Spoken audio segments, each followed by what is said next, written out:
Mazda morons, welcome back to the Good Guys podcast. They just made an official amends to Ben's producer out there in Florida. Love you, Ben C. That was great. That was a heartfelt moment. Josh, yesterday I snuck away for about 75 minutes while Ruby napped to go and hit some golf balls. Claudia said, go. You got it. Enjoy your time. I go, I hit some golf balls, I come back. I had a great time. She says to me, how was it? You have fun? I said, fun. Short.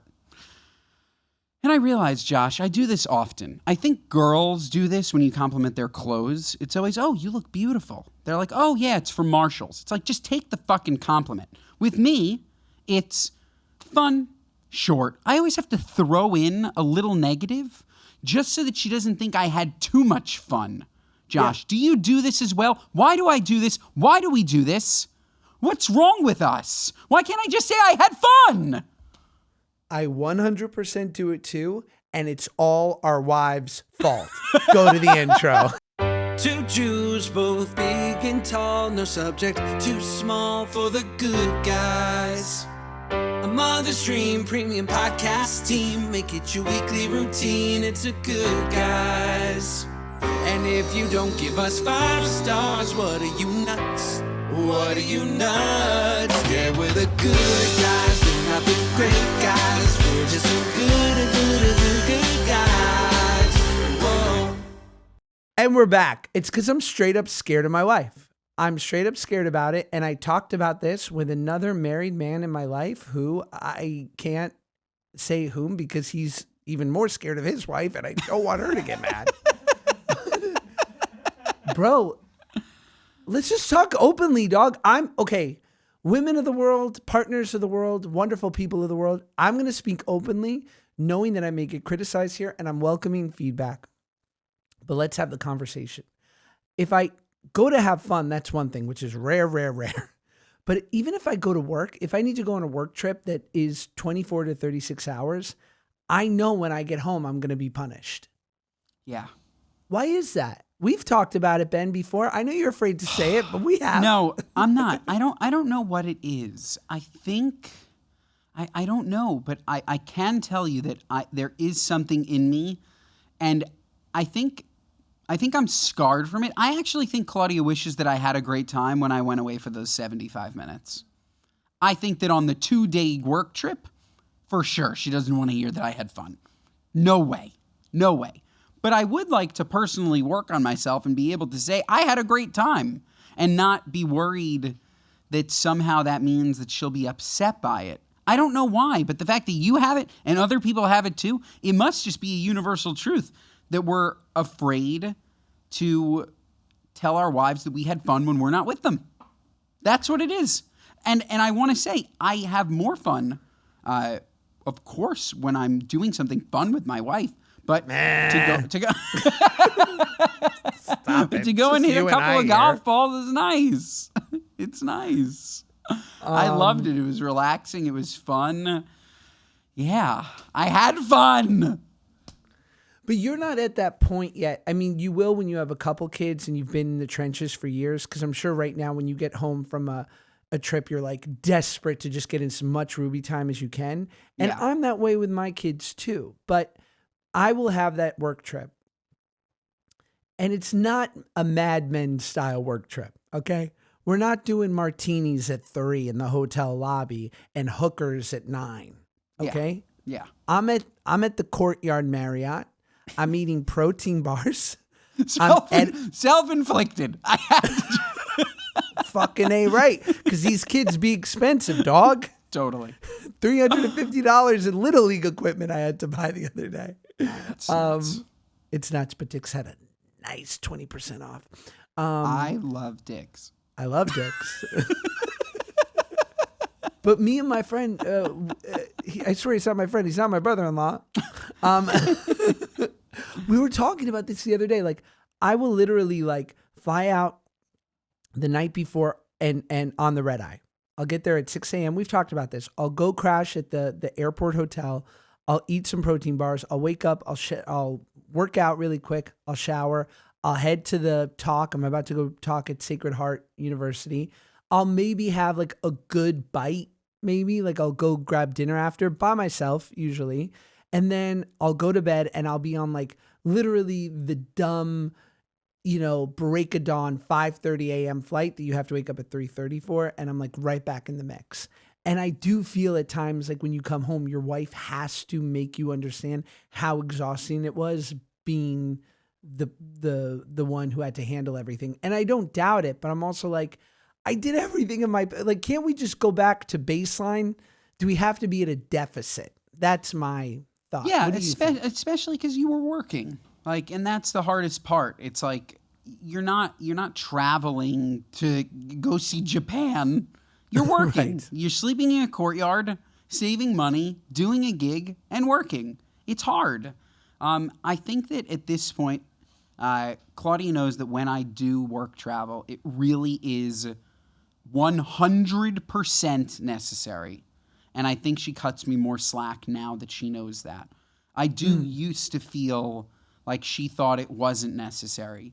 And what's sometimes perceived as unnecessary, like to your point, I would go to, let's say we're going to a Spurt Society production and we're making a new flavor. And I have to stay there for a couple of days because you have to try multiple versions. You also have to meet the people that are literally making your blend. You're spending tens of thousands to $100,000 making a product.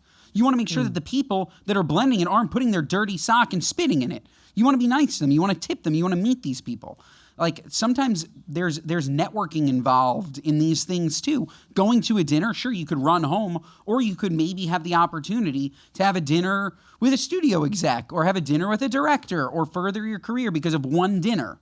So whatever. It's a long way of saying, yeah, I'm definitely afraid. And I was afraid to say that that I had fun for 75 minutes when playing golf. So I have to look inward because I don't think that's her fault. I think that actually is my fault. Maybe it was her fault at one point. For sure. But today, that's my problem. I got to get over it. Yeah, I agree. And I can take ownership in that way too, which is just like, I think it's codependency. Josh, you know what's dark? The AFTRAs. They dropped the SAG and they went to It was the actor award. No, it wasn't the AFTRAs. I think it's called the actors.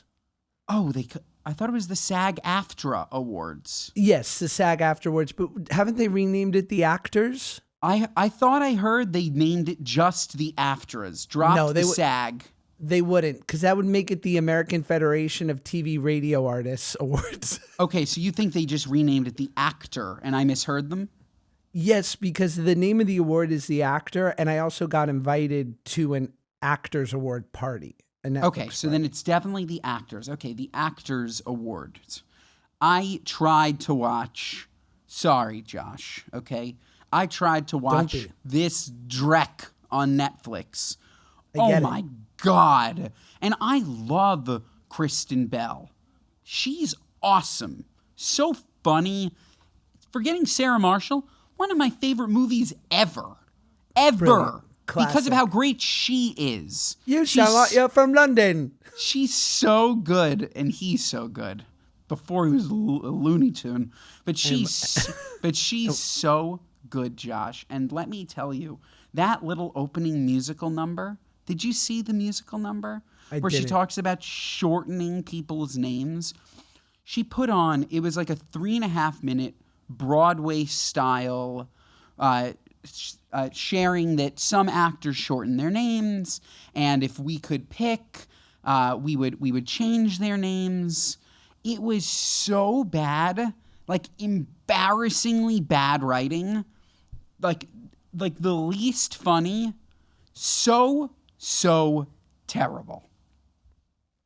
I don't want to attack writing because I'm sure like they got an incredible group of writers who took their best stab at making something that is impossible to make good, because it's just every award show is a vehicle in which to sell ads and make the producers of said award show more money. They're too often. They should be like the World Cup. We should do them every 4 years. I think it just becomes meaningless where every year there's like a track for award season. And before we know it, like the awards movies for this year are going to drop in 4 months. Yes. And we're right back at it. And so I just think the level of pretension that is allowed in these circles of artists is, I think it's wearing thin on the audience at large. I'm not sure people are into it. This episode of the Good Guys Podcast is brought to you by our friends at I Am 8. Folks, it's always when you stop doing something that you realize how much it mattered. Oh, isn't that true? I'd been taking I Am 8 for a while, feeling great, and then life got a little bit busy, skipped a couple of days. Oh my God, what a big mistake. If you have a routine and you get out of that routine, you're dead. Dead on arrival, gone. My energy dropped, my focus was gone, and it reminded me just how much it had been helping keeping me together, folks. And honestly, it makes sense when you look at what's in I Am 8, their daily ultimate essentials drink. It brings together 92 really high-quality nutrients, things like vitamins, minerals, adaptogens, and those good gut-supporting pre, pro, and postbiotics, plus clinical doses of CoQ10 and MSM. It's doing a lot of heavy lifting behind the scenes. So when you miss a day, when you fall out of a routine, then you start to realize, oh my God, this is really propping me up. What's wild is that it actually replaces 16 different supplements instead of juggling a bunch of pills and powders. Who would do that? Not me. It's just one simple drink that gives me everything I need for full body health. Folks, I love a morning ritual. I Am 8 is an absolutely fantastic way to fill in those nutrient gaps. You should absolutely try it. See for yourself, but don't just give it one day, okay? Don't just give it a week. Give it a month. And then, by the way, when you stop taking it, you're going to realize, oh my God, that was really helping me. Give your body what it deserves with I Am 8. Go to iam8health.com/goodguys and use code goodguys for a free welcome kit, 5 free travel sachets, plus 10% off your order. Seriously, this is one of those offers you'll wish you jumped on sooner. That's iam8health.com/goodguys and use code goodguys for a free welcome kit, 5 free travel sachets, plus 10% off your order. iam8health.com/goodguys, code goodguys. Disclaimer, these statements have not been evaluated by the FDA. This product is not intended to diagnose, treat, cure, or prevent any disease. This episode of the Good Guys Podcast is brought to you by our friends at Little Spoon. Folks, anyone who's a parent knows feeding decisions aren't a one-time thing. You make them again and again and again, stage after stage. First, it's I don't want them to choke. Then it's let's make this ourselves. Then it's let's buy something, but maybe we could have made it ourselves. And all far too often the options out there, whether you're feeding a baby, a toddler, or a big kid, just don't meet the standards you want for your children. Okay? Ain't that the truth? We want the best for our kids. But sometimes the stuff out there, it just doesn't live up to it. And parents are constantly asked to compromise on ingredients, nutrition, transparency, and even safety. And it really makes you wonder, why does it feel like there are more high-quality food options for dogs than there are for kids? On top of everything else parents are juggling, that constant uncertainty is exhausting. And simply put, families deserve better, which is why we love Little Spoon for all stages. Okay, let's start with baby. Little Spoon supports babies from their very first feed with baby cereal and baby blends. When solids begin, first bites, first spoons, all of it. And again, ingredients you can trust. What about the toddler stage? When kids enter the toddler phase, there's no need to start from scratch because they have biteables, which are cut to size pinchable meals that make the transition to table food feel easy, supporting self-feeding skills, palate expansion, and real nutrition at the same time. Maybe you like their puffs. What kid doesn't love a puff? Ruby loves a puff. Puffs are the perfect snack for toddlers. They're organic, made with simple ingredients, and easy for little hands to grasp. And then, folks, the big kid stage. Maybe you even want to grab a little bit. We're talking the appetites are here, the opinions have grown, and so does Little Spoon. They're plates, and they are heat and eat meals with superfoods and hidden veggies. It's fantastic. Even picky eaters, they're going to love it. They are going to love it. Folks, feeding the kids doesn't have to be complicated. Little Spoon makes it easy with real, nutritionally balanced meals and snacks designed for every stage. It shows up ready to go, takes the pressure off, and somehow still gets devoured, veggies and all. No artificial dyes, flavors, or sweeteners either. And you know what? That's a win I'll take every time. Get 30% off your first online order at Little Spoon, LITTLESPOON.com/goodguys with code goodguys. That's Little Spoon, LITTLESPOON.com/goodguys with code goodguys for 30% off your first order. I was just looking to try and find one of the jokes that she's made, And look, I'm not trying to clown on the writers if that's not something. Look, I'm not in the biz, okay? So if that's not a thing, we don't clown on writers. Whoever wrote these, Josh, it was like, Ted Danson should change his name to Ted Dan Daughter. Right. Awful. Okay. No, Not like good. I swear it was, I was having a physical episode. I was embarrassed watching her do this. And they had a PowerPoint of it. It said Danson Cross Daughter. Because horrible. you Horrible. You know why else? And this isn't this is not a jab at Kristen Bell, who's amazing. Is Kristen Bell is how do you say it? She's a really funny comic performer, but she's not a comedian. No. Right? So she needs someone brilliant to write for her, which, by the way, is like a handful of some of the greats, right? But I think that's why someone like Nikki crushes the Golden Globe so hard, because she's a comic first. She's spending a month or probably more in the clubs testing this material. So much goes into it beforehand, so much R&D, that on the night she's like, these jokes work, and if they don't, it's you. It ain't the joke. Because I just did it at the OR. I did it at fucking Zany's, Alberta. I did it at Yuck Yuck's, Birmingham, and the people were dying. And so that's powerful. But when you have someone who has to, I'm sure she had input, but has to lean on writers who are not the performer, it's just a hard balance. You're right. If it's not quite right, there was no way of testing it. So I will say, because you're right, the writers, whoever wrote it was bad. But the problem before that problem is that she didn't write it. Probably There's no not. way she wrote that. It's impossible. Like, it was so not funny, and she's so funny. So I just can't imagine that she would have thought of that. But yeah, if you're going to be a host, you should be a comedian that writes jokes for a living, that's really great, focuses on their craft, or you should honestly be a podcaster, a radio host, a person whose life is improv. Somebody who just gets up there and is always just jabbing away. I feel like we often try to put people in these roles that maybe they didn't belong in. You'll see like somebody, like a guest host for the Oscars, or you'll even like in an NBA game, they'll bring in a coach to do color commentary. There's a reason he's a coach, not a color commentary person, because he's not good at color commentary, but he's great at coaching. It's like, why do we do that? I don't know. I don't see color, so I think it's just commentary. But man, I've also heard, and what do you think of this? That comedians have said, you let us host your award shows, you just don't give us the awards. And Interesting. It was relating to the fact that like Jim Carrey should have won an Academy Award for The Mask. Yeah. Without a doubt, unquestionably. Like Johnny Depp should have won an Academy Award for the first Pirates of the Caribbean. Like Jack Sparrow. Yeah. It was so brilliant, so good. Like there's so many instances of great comedic performances that will never be rewarded because it's just, I don't know. Is it not pretentious enough? Is it not artsy enough? I don't know. I think that comedians never get respect, and I don't know why. I don't know why a funny movie is automatically a 3 on Rotten Tomatoes. I think about that all the time. Everybody loves Sandler's movies.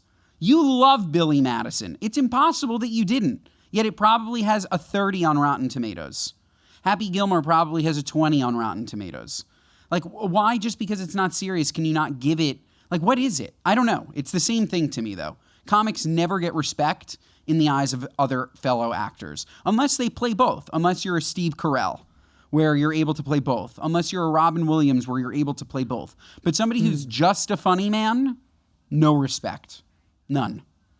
And by the way, that probably pushed Adam Sandler to do things like Spanglish, which for me was not my cup of tea. I think there are plenty of people maybe that liked him in a serious role. I didn't need him in a serious role. I think You don't that love Uncut Gems? Uncut I do. I was Gems? just about to say, I don't know why I brought up Spanglish before I brought up Uncut Gems. Very good, for sure. And I'm happy that he got redemption from Spanglish in a serious movie where he was better. He's beloved in Spanglish. Spanglish is schmaltzy. Okay, so they love it. The people love it. I don't mean to be like a movie. No, this is you know, good because I know Mr. nothing Movies. about this. I'm Mr. Should have seen the movie. Have you never seen As Good as It Gets? Josh, I just lied to you. I haven't seen Uncut Gems. Oh boy. Oh Ben, this is your problem. Let's have it out. This is an intervention. Ben C, producer, can you go in tight on Ben, please? We're gonna need to put another tape on the reel. We're gonna have to double up the hard drives. Thank you, Ben. This was good. When can I that look it out? happened. When can I look out? Never. It's, you know what, Ben? You talk with such conviction, but you know so little. No, I'm kidding. Whoa. Okay. I immediately owned it. I owned it. Yeah, I've never seen Uncut Gems. Adam Sandler, dude, is a badass dramatic actor, and you do need him. I'm sure you've never seen Punch Drunk Love, which was his first. It was P.T. Anderson of One Battle After Another. He's probably going to win the Academy Award this year. Punch Drunk Love was like, it's Adam Sandler, Luis Guzman, brilliant, and brilliant British actress whose name is escaping me and it shouldn't, and I apologize. She's fantastic. And Philip Seymour fucking Hoffman, bro. Mr. Hoff. And okay. Sandler is so good in it. We're going to start with Uncut Gems. Why didn't you see that? It's the ultimate movie for us. I know. I just missed it. It. You ready for this? It's Yids. Yeah. It's Diamond District shit. And the whole subplot is basketball. It's Kevin Garnett. He's an insane gambling addict. It's I gotta watch. He's it. obsessed with the Knicks. There's all these Knicks in it. It's my movie. I gotta watch it. Bro, watch it. how have you not fucking seen Uncut Gems? That's crazy. I missed it. That's why I lied. I'm embarrassed. You gotta. You'll love it. I should have seen it. I will see it. But back to what I was originally saying. Okay. Yes. Okay. Sandler. I'm sure. What did he get on Rotten Tomatoes for Uncut Gems? 99. Something. Yeah. Big time Rotten Tomatoes. Not that the tomato meter you live and die by, but I just know it matters that Billy Madison, at least for me, was a comedy that shaped my youth. I could not have watched that movie more. It was so funny, and somehow, in the eyes of the critics, just not a funny movie. Should we get to some weird news? Please. I love weirdness. Strange stuff. What's going on in Alberta? Well, did you know that New York is among the top 5 most polyamorous states, as 3 in 10 Americans now prefer open relationships? Here's how they make it work. New Yorkers are in a lusty state of affairs. Really? With wintry temperatures below freezing and snow piling up to their eyeballs, the randy residents of the Big Apple and beyond are turning up the heat with polyamory. That's right, New York is now the top 5 most polyamorous state in the U.S. Couples and singles in New York are the 5th most interested in having poly relationships, often overlapping with the LGBTQ plus and kink communities. The city is their perfect place for couples looking to open up their relationship. And investigators also found that searches relating to poly relationships in New York have surged 5,000% in the past 30 days.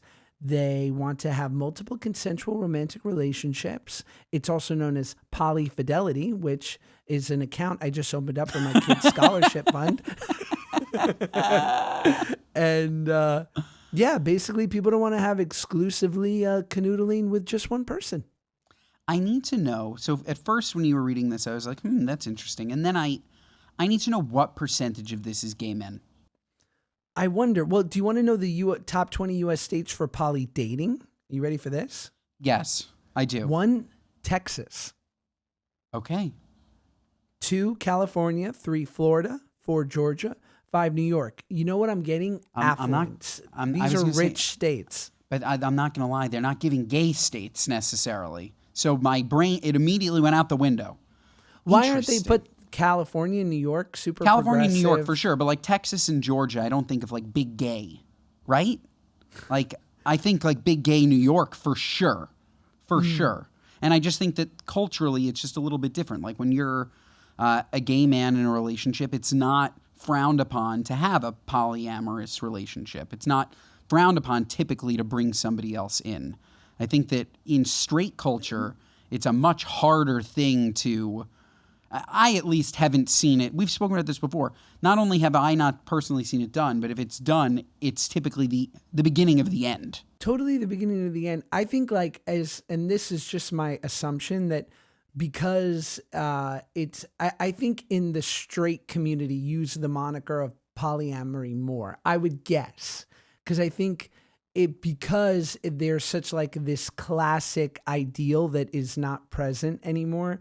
So they would more title it and have more of an open situation, where I think other communities are more fluid about it and maybe wouldn't title it. So that's why I'm not surprised that it's Texas and Georgia. Sure. Yeah, it wouldn't be news unless it was straight people doing this. Interesting, Josh. I'm sure it's a mix, but I would imagine... I've had friends, to your point, do it, and it's always a harbinger of like they were going to divorce, but they pushed it off a year because they just tried hooking up with other people. Yeah, interesting. I mean... What, I got to have another woman mad at me because I went to go golf for a minute? Can I have a minute? You get home from your business trip in the morning and they're both on the couch. Oh, my God. I'm like, this is not worth the sex. Josh, did you have fun? No.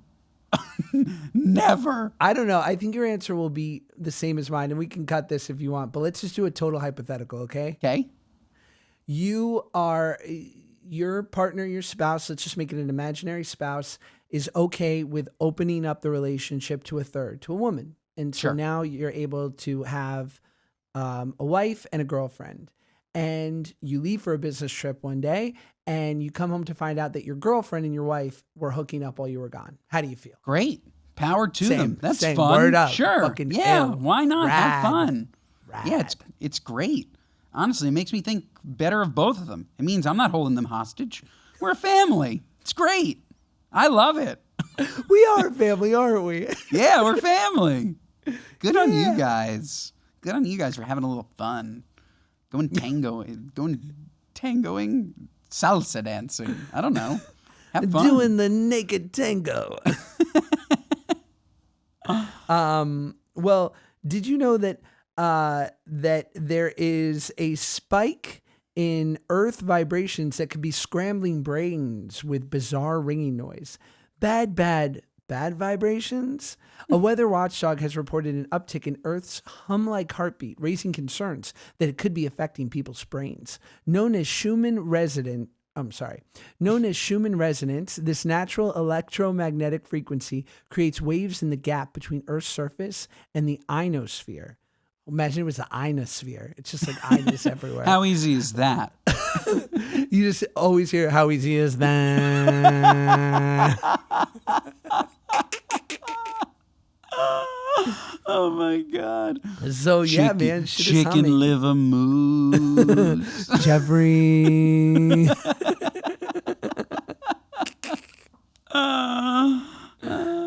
Crazy. So yeah, have you been hearing any humming? I wanted to bring that up because I was like, if anyone's hearing humming, it's Ben.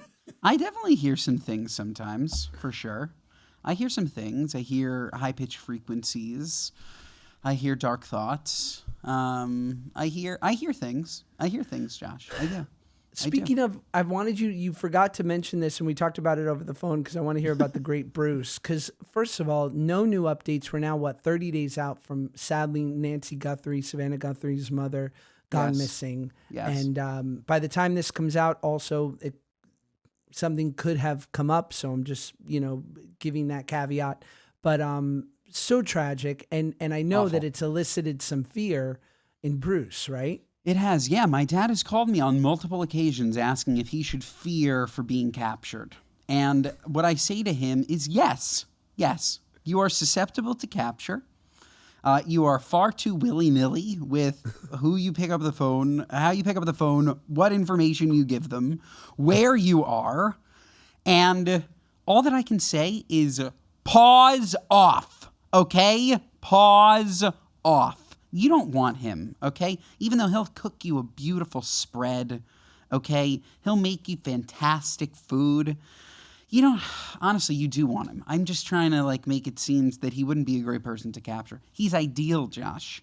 A chef? You're capturing a live-in chef? He's great. It's fantastic. He can't help you move anything, though. Nothing. You have something that needs to be moved, he can't help you move it. He can't. He walks very carefully, slowly. He cannot drive. He will not be chauffeuring you anywhere. So if you capture him, though, he's the perfect person to capture and keep in your house. Benjamin, should I be scared? Benjamin, should I be scared, Benjamin? The other day I was at the incinerator and I got a weird look, Benjamin, from 16E. I didn't like it, Benjamin. First Nancy, then who? Huh? Me? They're calling the Upper East Side the Tucson of New York City. He really was scared. And in the same breath that he's telling me he's scared, he's like, yeah, I just met 2 lovely fans. They came up to me. They recognized me as your dad. I'm like, this is the problem. This is it. This is how it starts. Yeah. That's so good. This episode of the Good Guys Podcast is brought to you by our friends at Shopify. Folks, you know we love Shopify here at the Good Guys Podcast. I use Shopify at Sprit Society. We just had an amazing new product launch with Kiehl's where we sold direct-to-consumer on Shopify. And folks, March is all about building your momentum. Summer season's almost here. Springtime is here. It's certainly here. We're focused on summer. We're even, you know what? If you're a big planner, you're even focused on holiday now. That's right. You got to think ahead. March is the month where everyone is out of reset mode and ready to actually make moves. It's when resolutions either fade or turn into results. For entrepreneurs like us, that's right. That's what we are. March is the momentum season. Whether you're prepping for spring drops, leveling up your marketing, or tightening operations, Shopify helps you go from idea to execution to growth without losing speed. Folks, I think that we need to think ahead. I think we need to use March to think about April, May, June, July, August. We'll stop at August, okay? We need to think big. We're going to set up right now. We're going to think of a summer campaign. If you are in the merch business, maybe you're planning your summer drop. Actually, if you're in the merch business, I would be thinking about holiday. You've missed summer, okay? I don't want to put too much stress on you. You can still drop summer. But really, we should be planning way ahead. And Shopify, it allows us to do that because we can test these items, okay? We can put them on our site. We can see how they look. We can send dev links to friends, okay? It is absolutely the one-stop shop for everything. And if you're ready to take the next step in your life, whether it's the sweetest merch you've ever seen, your novel you spent years writing, or something in between, you got to go to shopify.com/goodguys. And just make it happen. Just start today. You have your merch store. I'm sorry for getting down on you for not already having done your summer campaign. But look, it's okay. Just also think about holiday. I'm just saying the moral of the story here is that you need to plan ahead. We all get so stressed when we don't plan ahead, when we're rushing. Oh, we're launching next week. What's the creative going to be? No, you're too far behind. Okay, it's fine for this time. It'll still be fine. But for future drops, let's plan ahead. And the way to plan ahead is to go to shopify.com/goodguys and make it happen today. It doesn't matter where you're at in your entrepreneurial journey. Just do something. Shopify is there to make your life and selling journey easier. This episode of the Good Guys Podcast is brought to you by our friends at Ollie. Folks, 91% of dog parents say their pup is an important member of their family, and 40% would even save their dog over a human stranger. Safe to say, people are obsessed. I'm sorry, that's crazy. That's crazy. But if anybody gets being dog obsessed, it's me, okay?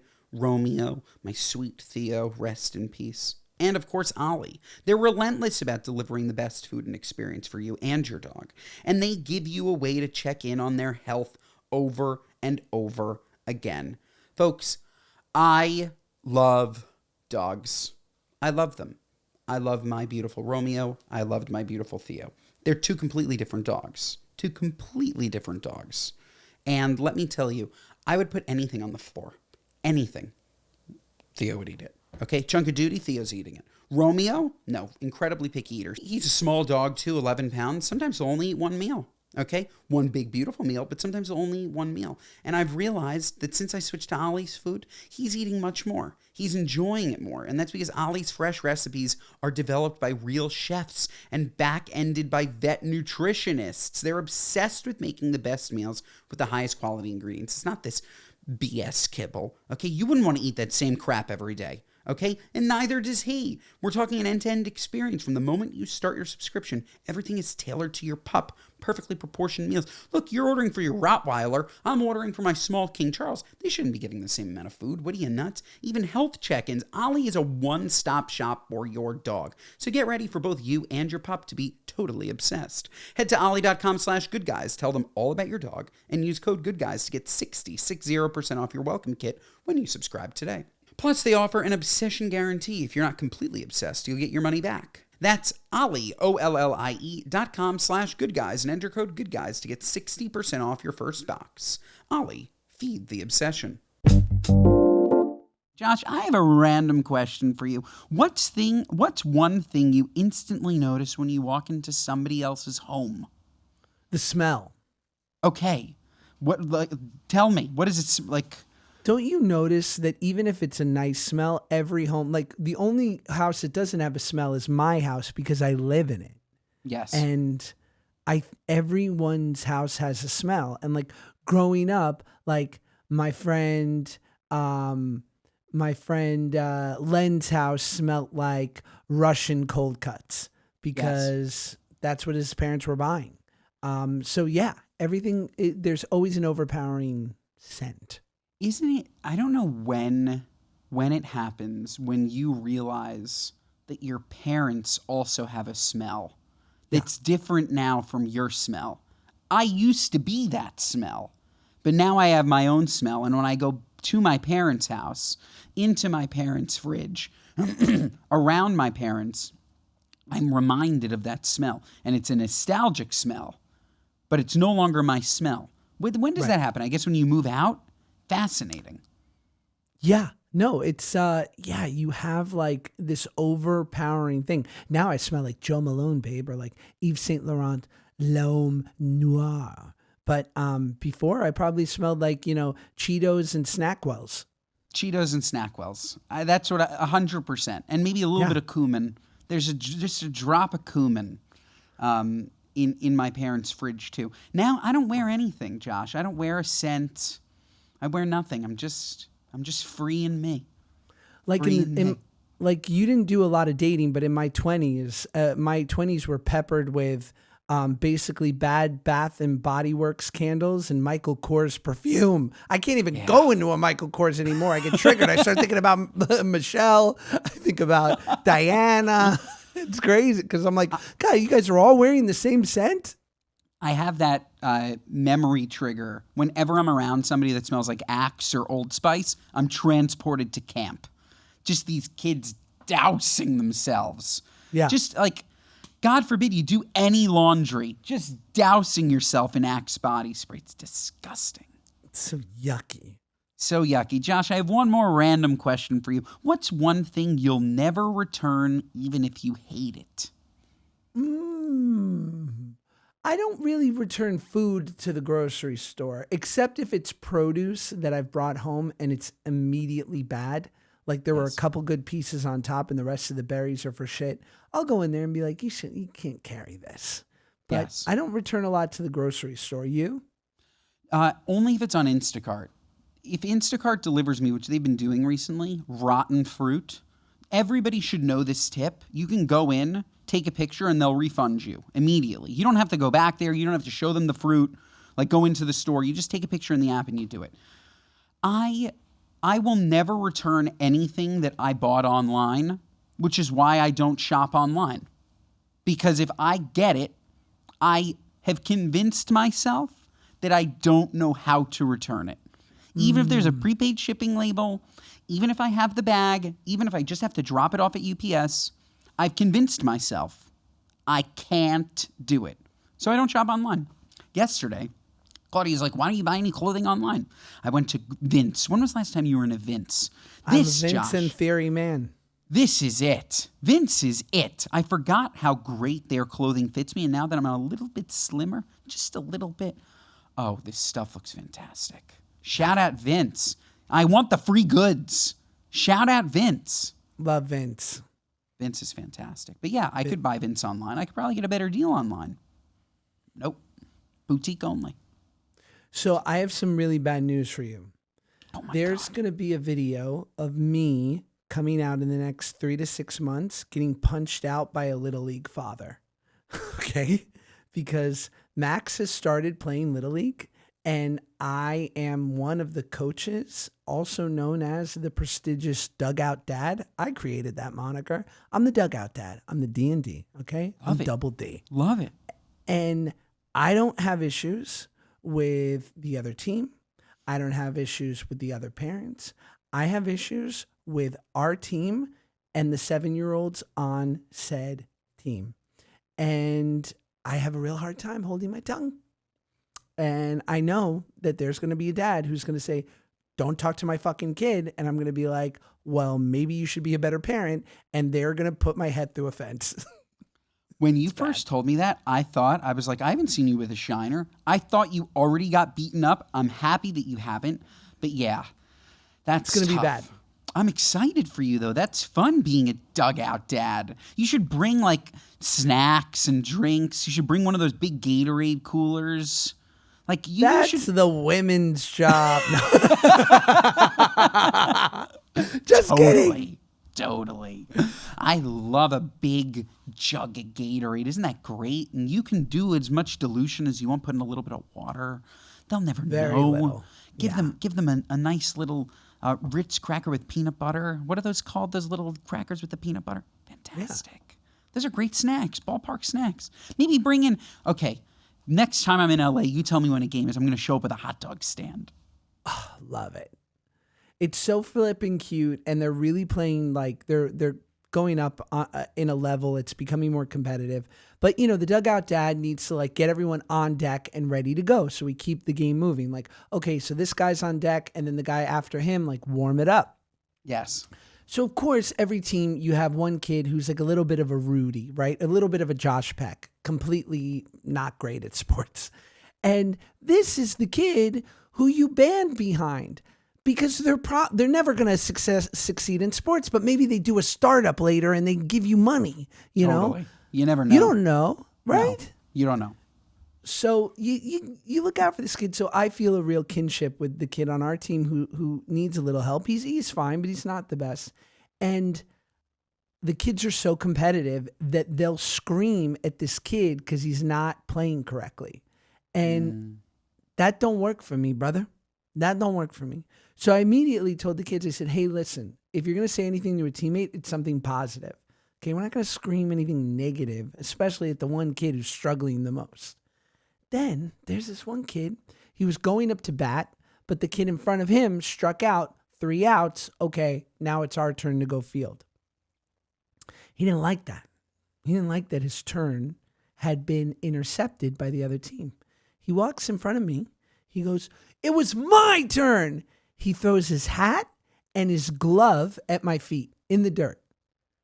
When there was 3 outs? Does he know the rules? He was excited. Okay. Little guy was excited. Okay. Was it like top of the 9th situation? He's not going to get an at bat? It was the second. Okay, you're going to come up next inning, dummy. That's what you should have said to him. Hey, idiot. Do you understand the rules of baseball? You get to lead off next inning. No pressure, no nothing. You strike out, no problem. You're not the bad guy here. Learn the rules, schmucko. I need you. I need you there, bro. Because, first of all, so what do I do in this situation? I immediately look at the father as though, you going to handle this or what? Right? I just give him a look. I want to see what he's going to do. Father does donut, nothing, zip, 0. So I'm a man and I need to protect my manness, even with a 7-year-old. Listen, I'm not going to be disrespected. Okay. So I just look at the kid and I go, what am I going to do with that?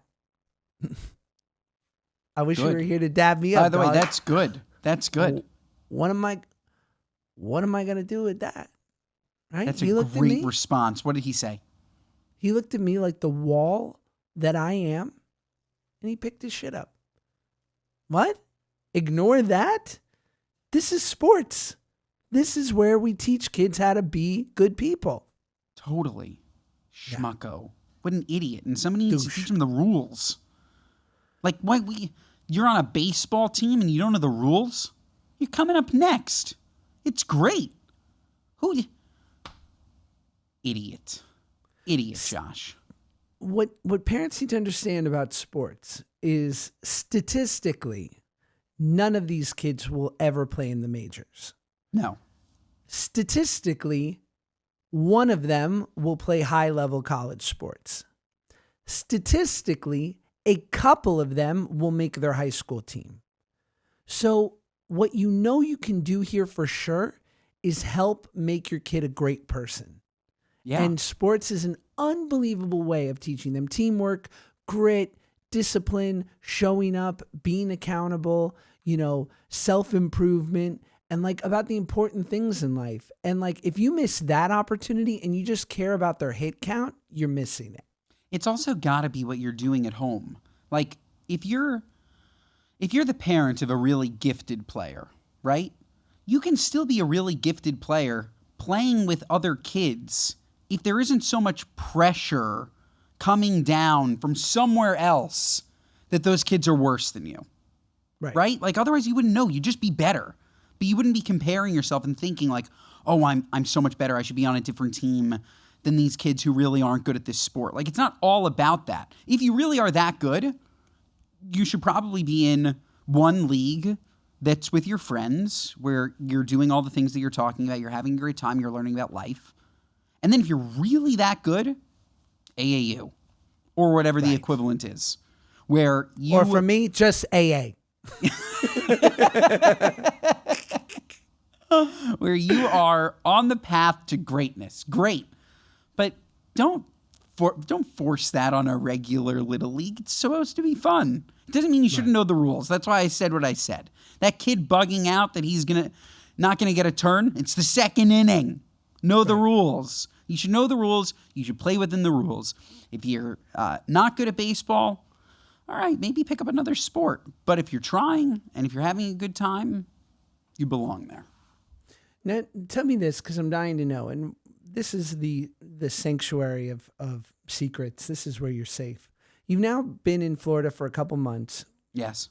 We know the family. You miss your family. I know. That's easy.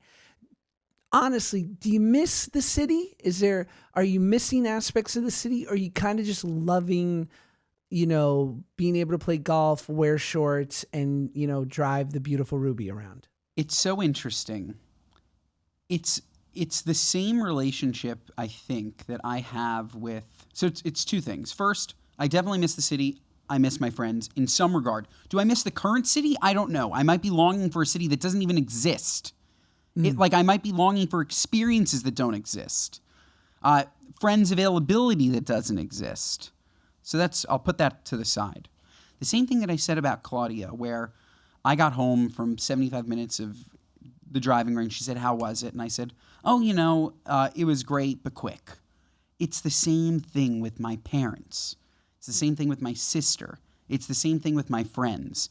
I feel very guilty saying it's awesome.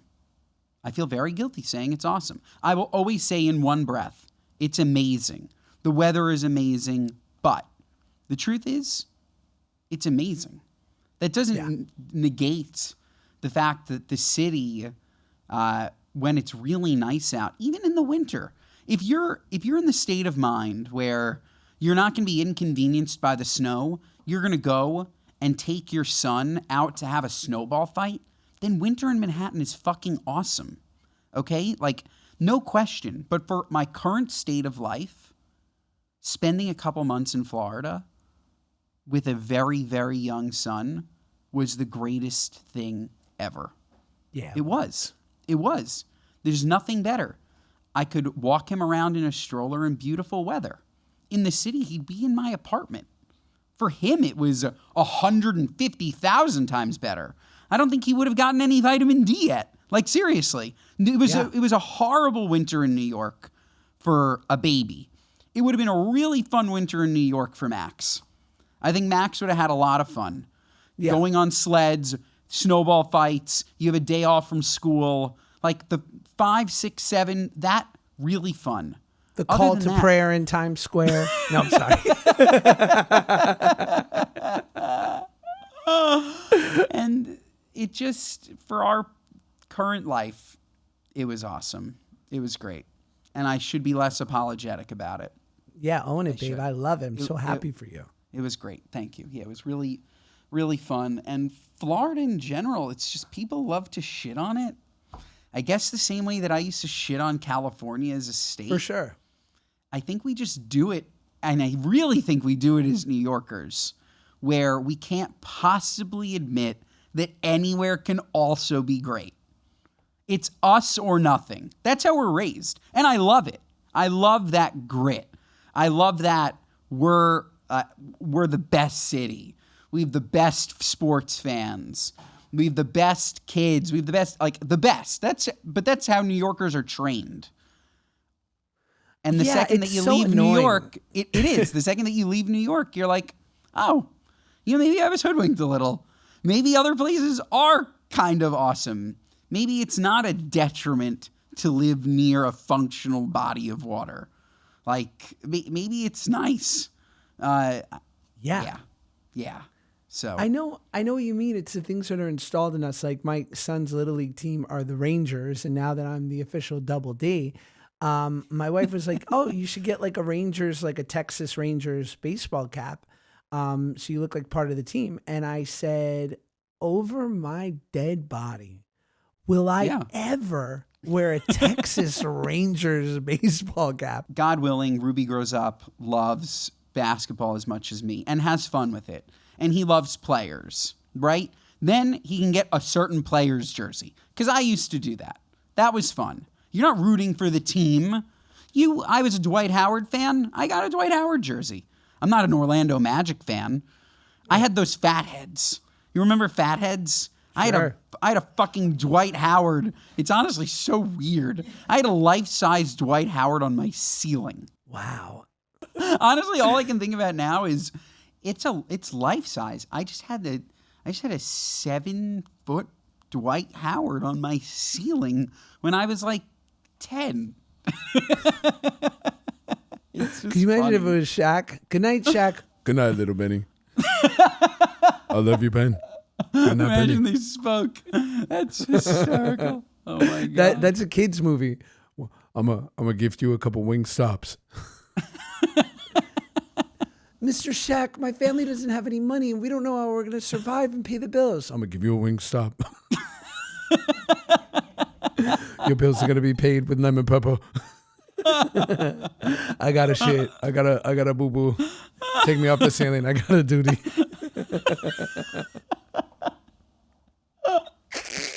Oh, that's good. Oh my god. Should we get to what are you nuts? Both big and tall, whatever's sticking in your craw. Josh, what do you got? The other day I was at the Kings game, as I mentioned. Shout out, thanks for having me. And the valet guy was classic, and he goes, it was almost like that SNL sketch. He goes, "Oh damn dog, yo, you remember Drake and Josh?" Yeah, he goes, "Word, you remember that shit?" I was like, "Yeah, I remember." He's like, "You don't remember it." I was like, "No, I was there." Like it sort of defined my life for the last 25 years. He goes, "Shut up. You don't remember." Yo, I love that shit. I was like, "What are you nuts?" But also, thank you. Like, yo, you remember Drake and Josh? I was like, "Yeah, I do." That's so funny. I was at dinner last night, and the waitress just kept doing. I've never experienced this before. She's telling me the specials. I'm listening. My phone is face up, and I'm getting a call from my sister, and she says, "Oh, you're getting a call. You want to take that?" No. What do you mean? Why are you looking at my phone? And why are you Well, it's flashing.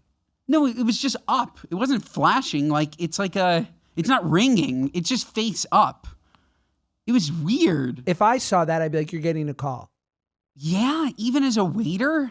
If you didn't notice, because I think it was Pavlovian for the waiter. They're so used You to think seeing she that just screen. she caught it out of the corner of her eye. She saw it and she just had to say something. I don't know. I thought it was so strange, but maybe you're right. Maybe I'm nuts. Maybe it's not that weird. I'll try and think of another what are you nuts? No, that's good. That's maybe I'm nuts. No, maybe I don't know. I just thought it was so strange. Like you're like I don't know. Like, how do you know it's an important call? How do you know anything about me or my calls or anything? Like, my phone should have been face down. I just thought it was weird.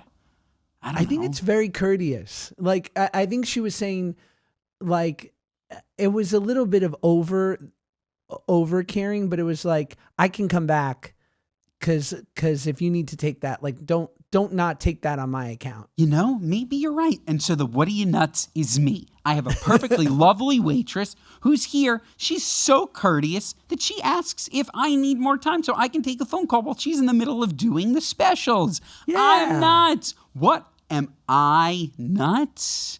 Great. Folks, you're nuts if you don't give this episode 5 stars. What are you, nuts? Listen to us wherever you get your podcasts.